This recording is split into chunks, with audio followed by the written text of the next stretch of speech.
Sudan is a large desertous country, south of Egypt and north of Ethiopia, relying just as much on the Nile River as those two countries to support its 43.85 million people, mostly living in its capital of Khartoum and around the Nile River.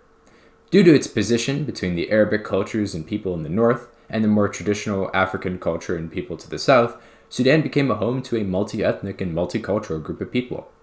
It would be subjected to Anglo-Egyptian colonization in the late 19th and early 20th centuries due to its position as a gateway between African and European markets. Then, in 1956, following along with the rest of the British colonies, it would become independent. Immediately, the tensions between the various ethnic groups exploded into war, as the southern Sudanese, who were mostly animist and Christian, were furious at the thought of being ruled by the mostly Arabic and Islamic north. It almost goes without saying, then, that Sudan's political landscape was in a constant state of turmoil and flux. Ismail al-Azhari was the first ruler of Sudan, and his attempts to create a representative parliament were foiled when in 1958, Abraham Aboud couped the government, attempting to further Arabize and Islamize the country, perpetuating the constant state of war with the south. His government was then overthrown in a coup by Colonel Ghaffar Mohammed el-Nimeri in 1969, who then began to enter into peace negotiations with the southern Sudanese, leading to a truce in 1972. This would soon come undone, however, as radicals began forming the National Islamic Front and grew in power, causing the war to flare up again in 1983. This led to Nimeri's popularity tanking until he was overthrown in 1985 by his chief of staff, who actually started to allow elections, leading to Sadiq al-Madhi being elected as the new leader of Sudan. This democracy was not to be, however, as only a few years later, in 1989, he was deposed in a military coup when he attempted to do peace negotiations with the southern Sudanese. The new leader, Omar al-Bashir, then oversaw the war in Darfur, where ethnic minorities, mostly the Darfuri people in the western part of the country, rose up in a rebellion after the release of the Black Book, which detailed the massive increasing racial and ethnic oppression of Sudan's non-Arab population. Various rebel groups attacked not only government forces and paramilitaries, but also Chinese companies and workers, angry at their cooperation and partnership with the Bashir regime. This cooperation stems from the Communist Chinese Party's goal of expanding its sphere of influence and gaining as many allies as it can. The People's Republic of China were uncaring of what was happening in Darfur, as they are also hostile to democracy, and are themselves no strangers to human rights abuses and atrocities.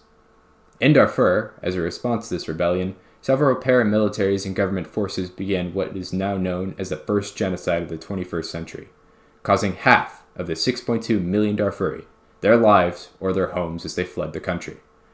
With combined efforts against the government, Sudan was forced to sign a ceasefire with the southern Sudanese in 2005, and they officially became independent in 2011.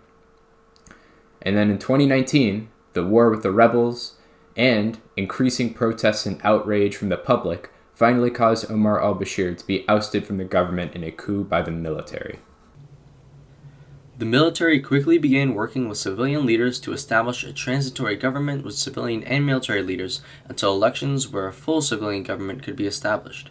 Economically, the loss of South Sudan's oil fields and the economic devastation brought on by the war in Darfur left the country in a poor state. However, politically, things were looking in the upswing. Finally, democracy would come to Sudan, and maybe then things would improve. These hopes were dashed in October when General Burhan and General Hamedi led a coup, removing the civilian leaders from office.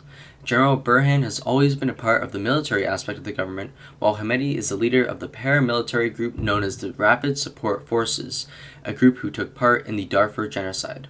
The Sudanese population became outraged, and protests rocked the streets of Khartoum and throughout the country, demanding the return of the civilian aspect of the government and release of political prisoners.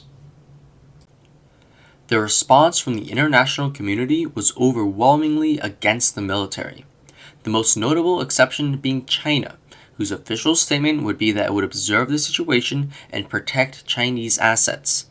Considering one of the Darfuri rebel groups, the Justice and Equality Movement, attacked Chinese companies, and Hamedi's forces fought against that group, this statement demonstrates Chinese favorability to the military government. For the sole goal of countering Chinese influence, the realist perspective suggests we offer support and begin building ties with the military government, the benefit being an immediate influence on Sudanese policies and relations, effectively denying Chinese influence.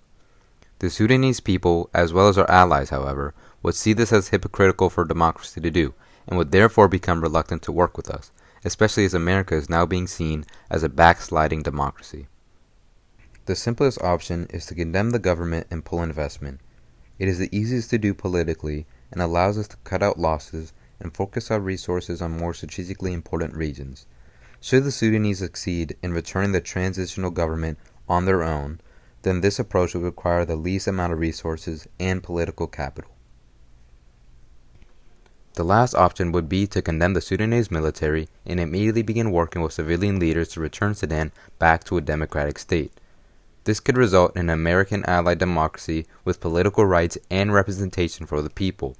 A democratic Sudan would then support an anti-CCP agenda, while also serving to dissuade any other dictators from rising to power, since, if the U.S. is successful in bringing the chaotic and scarred Sudan to order, then they know the U.S. will be both able and willing to intervene if they try to overthrow a democracy, though an intervention like this always has the possibility of ending up like Afghanistan, Iraq, or South Vietnam, and end in a prolonged, expensive slog whose efforts are reversed as soon as America leaves.